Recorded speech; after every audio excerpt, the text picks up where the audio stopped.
બે જોતા દિવાળી જતી રહી, 31st જતી રહી, ના 2 દિવસ પછી તો ઉત્તરાયણ છે. બે હા ભાઈ ફટાફટ દિવસો જતા રહ્યો. ઉત્તરાયણની શું તૈયારી ભાઈ આપણે? બસ આપણે તો 10,000 વાર ને 5-6 કોડી લાવી દેવા. 2000 તું તો બે આવો જ રહેવાનો હવે. લાવી તો ચાઇના લાવી કે આકાશમાં આપણે એકલા જ પતંગ દેખાય.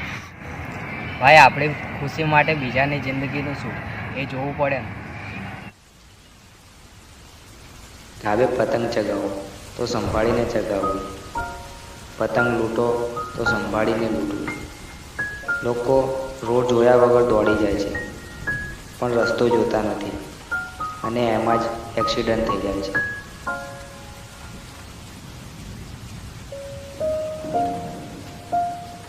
અને રહી વાત આકાશમાં ઉડતા પંખીઓની, થોડી એમને પણ કાળજી રાખજો.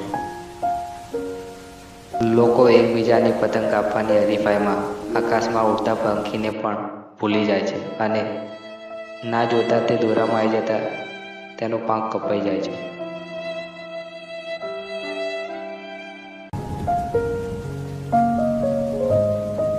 જે કરી પંખી સાથે અકસ્માત ના થાય તેની કાળજી રાખવી. ઝાડ, તાર કે ગમે ત્યાં દોરી કે દોરીનો ગૂંચ દેખાય તો તેને સાઈડમાં હટાવી લેવું જોઈએ, જેથી કરી કબૂતર કે કોઈ પણ પક્ષી તેમાં ફસાઈ ના જાય. અને હા, ઉત્તરાયણના 2 દિવસ માટે પક્ષી સાથે થતા અકસ્માત ધ્યાનમાં લઈ તેમની સારવાર માટે એક બર્ડ કંટ્રોલ રૂમ નામની 22 ગામની સંસ્થા છે.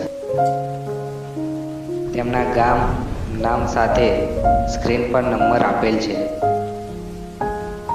માટે તમે જે પણ ગામમાં રહેતા હો એ ગામના કોઈ પણ જગ્યાએ ઘાયલ પક્ષીને જુઓ તો નજીકના બર્ડ કંટ્રોલ રૂમને સંપર્ક કરવો, જેથી કરીને તમે કોલ કરતા જ એ પક્ષીની સારવાર માટે ત્યાં તરત જ પહોંચી જશે.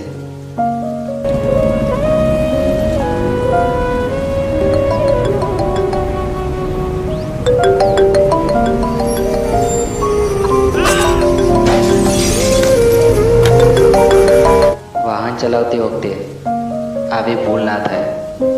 પ્લીઝ પ્લીઝ પ્લીઝ તેનું ખાસ ધ્યાન રાખજો. આ મેસેજ તમને ગમ્યો હોય તો મારી ક્રેઝી મોજ ચેનલને લાઈક કરજો, શેર કરજો અને હા, સબસ્ક્રાઈબ જરૂર કરજો. હેપી ઉત્તરાયણ.